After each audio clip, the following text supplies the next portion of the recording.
এবার ভারত বর্জনের ডাক দিয়েছে পাকিস্তান। ভারতের বিপক্ষে কোনো ধরনের ম্যাচ না খেলা ও ভবিষ্যতে ভারতে দল না পাঠানোর পরিকল্পনা করছে পাকিস্তান। এমনটা হলে অর্থনৈতিক দিক থেকে বড় লোকসানের মুখে পড়বে আইসিসি। ভারতীয় ক্রিকেট দলকে বয়কটের ঘোষণা দিয়েছে পাকিস্তান ক্রিকেট দল। হ্যাঁ, যা শুনতে পেয়েছেন তা কোনো আশারে গল্প না, বরং সত্যই বটে।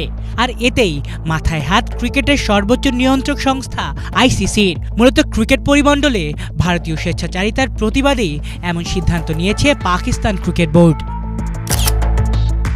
সবশেষ 2013 সালে দ্বিপাক্ষিক সিরিজে মুখোমুখি হয়েছিল চিরপ্রতিদ্বন্দ্বী ভারত পাকিস্তান।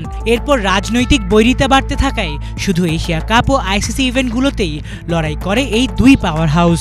তবে এবার সরাসরি ভারতের বিপক্ষে ক্রিকেট খেলাটাই বয়কটের ঘোষণা দিল পাকিস্তান। কেন এত শক্ত অবস্থান নিল দেশটি, চলুন সেটা জেনে আসা যাক।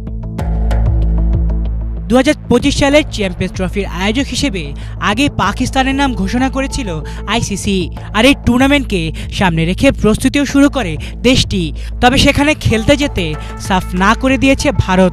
যদিও এমনটা নতুন না, বরাবরই পাকিস্তানে খেলার ব্যাপারে নিরাপত্তার অজুহাত দিয়ে আসছে ভারত। অথচ সাম্প্রতিক বছরে অস্ট্রেলিয়া, ইংল্যান্ড, নিউজিল্যান্ড, দক্ষিণ আফ্রিকা, ওয়েস্ট ইন্ডিজ, বাংলাদেশ সহ টেস্ট খেলুড়ে প্রায় সব দল নির্বিঘ্নে পাকিস্তানে গিয়ে খেলে এসেছে।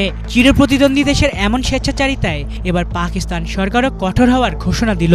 তবে এতে লোকসানের মুখে পড়তে যাচ্ছে আইসিসি। 2025 থেকে 2031 এই 7 বছরে ভারতে আইসিসির 4টি বড় ইভেন্ট হওয়ার কথা। আর এই 4 টুর্নামেন্টেই যদি দেশটির বিপক্ষে ম্যাচ খেলতে অস্বীকৃতি জানায় পাকিস্তান, তাহলে বেশ বড় লোকসানের মুখেই পড়বে ক্রিকেটের এই সর্বোচ্চ নিয়ন্ত্রক সংস্থা।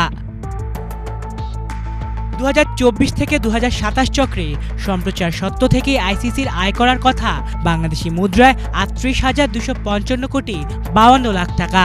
এই সময় অন্যান্য খাত থেকে সংস্থাটি আরও 11,954 কোটি 85 লাখ টাকা প্রত্যাশা করছে।